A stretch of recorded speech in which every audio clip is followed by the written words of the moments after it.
Independent judiciary हो, parliament की बालादस्ती हो और वहाँ पे फैसले आज़ाद होने चाहिए। 27वीं जो है वो इससे ज़्यादा बेहतर तरीके से बेहतर अंदाज में आगे अप्रूवल हो। 27वीं की जैसे बात की तो हम बहुत सी चाहे र्यूमर्स हैं या बातें ये सुनने को मिल रही हैं कि शायद 27वीं आईनी तरमीम जो आएगी उसके अंदर सिविलियंस का मिलिट्री ट्रायल जो है वो उसकी इजाज़त दे दी जाएगी, तो ऐसा कुछ है अभी? देखिए जी, आफ्टर रजिस्ट्रेशन ऑफ FIR जो होता है ना, चलान इन फील्ड आता है। थानवी और उसका जैली हिस्सा है, उस हवाले से अब ट्रायल मुकम्मल होने की तरफ जा रहा है, तो ये तो बोझ ख़त्म होगा। सर मुझे बताइएगा, एक तरह से ये जो सदर हैं आपके ग्रुप से ही आ गए हैं, तो क्या अब 27वीं तरमीम की जो बातें की जा रही हैं आपको लगता है कि मंजूर हो जाएगी ये तरमीम या फिर हो जानी चाहिए? बिस्मिल्लाहिर्रहमानिर्रहीम। देखिए जी, इस वक्त सुप्रीम कोर्ट में इंडिपेंडेंट ग्रुप ऑफ लॉयर्स के जो सदर हैं जनाब रऊफ़ अता, वो बारीक सीसे से कामयाब हुए हैं, तो ये 26वीं आईनी तरमीम की अप्रूवल है जो वकला ने दे दी है।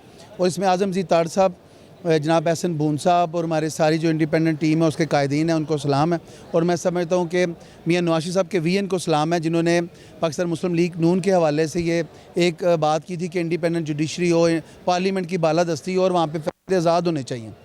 तो इसमें 27वीं जो है वो इससे ज़्यादा बेहतर तरीके से बेहतर अंदाज में आगे अप्रूवल होगी। अच्छा, आपने 27वीं की जैसे बात की तो हम बहुत सी चाहे र्यूमर्स हैं या बातें ये सुनने को मिल रही हैं कि शायद 27वीं आईनी तरमीम जो आएगी उसके अंदर सिविलियंस का मिलिट्री ट्रायल जो है वो उसकी इजाज़त दे दी जाएगी, तो ऐसा कुछ है अभी? देखिए, र्यूमर्स पे जब हम बात करते हैं ना, तो वो उसमें फिर हम समझते हैं ये ज़्यादती होगी जुडिशल सिस्टम से और पार्लियामेंट की बालादस्ती से। वो जो भी इस वक्त होगा वो बेहतर होगा। और मैं समझता हूँ इस वक्त जो लॉ मिनिस्टर हैं जनाब आज़म जी ताड़ साहब, वो एक प्रैक्टिसिंग लॉयर हैं और उनका जो एक्सपीरियंस है उस हवाले से वो पहले पिछले किसी भी जो फेडरल लॉ मिनिस्टर है ना, मुझे उसमें अभी तो नज़र नहीं आया जो मेरी ज़िंदगी का तजर्बा है इस हवाले से। तो जो प्रैक्टिसिंग लॉयर होता है वो जब वहाँ फील्ड में आए हैं तो उन्होंने बड़े आसान तरीके से इस मामला को निपटाया। तो आगे भी इंशाअल्लाह ताला, अगर देखें मिलिट्री के हवाले से एंटी स्टेट जो मामलात हैं उनमें जो लोग आते हैं उनको कोई बख्शिश नहीं होनी चाहिए। ये तो चाहे ये अप्रूवल है या नहीं, वो सिस्टम हमारे पास मौजूद है और उसमें ये ज़रूर होता है और होगा भी। और दूसरा देखिए, मिलिट्री जो है ना, उसकी वजह से पाकिस्तान की सालमियत, इस्तेहकाम और मुस्तहकम है वो।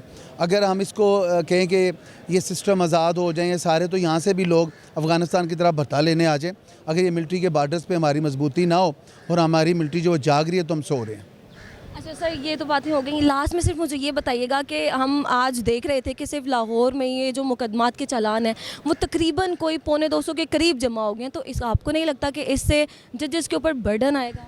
देखिए जी, आफ्टर रजिस्ट्रेशन ऑफ FIR जो होता है ना, चलान इन फील्ड आता है, तो ये तो बोझ बहुत पहले से आ चुका होगा ना, 6 माह पहले, साल पहले जो FIR होती है वो ही चलान, आप समझ लें ये ट्रांसफ़र ऑफ प्रोसीडिंग्स हैं जो ट्रायल कोर्ट में अब आया और उसकी इनिशिएटिव जो लिया जाएगा उस हवाले से चलान कोई एक नई चीज़ नहीं है। चलान उस FIR का एक जो सानवी और उसका जैली हिस्सा है, उस हवाले से अब ट्रायल मुकम्मल होने की तरफ जा रहा है, तो ये तो बोझ ख़त्म होगा, बढ़ेगा नहीं जो लग रहा था। हाँ जी, देखें जब FIR होती है ना तो seems to be like this के वो उस वक्त चलान की वो एक इनिशियल स्टेज तैयार हो चुकी होती है।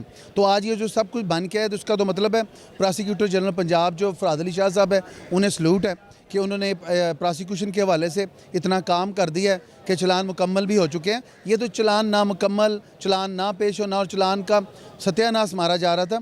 ये तो मैं समझता हूँ कि उनकी एक बेहतरीन कारकर्दगी और पंजाब गवर्नमेंट के हवाले से जो उन्होंने नॉमिनेशन की फराद अली शाह साहब की, वो बहुत बेहतर हुई कि आज मीडिया पे इस चीज़ को भी लिया जा रहा है कि 200 से ऊपर चलान हो गए। तो चलान सबमिट करने का मतलब ये होता है कि FIR में सारे जो मामला आप पे एलिगेशन थी, उसमें कोई बेगुनाह था, उसमें जो प्रोसीडिंग थी उसको कंक्लूड करके तो हम उसे प्रोसीड करें before the court for the decision.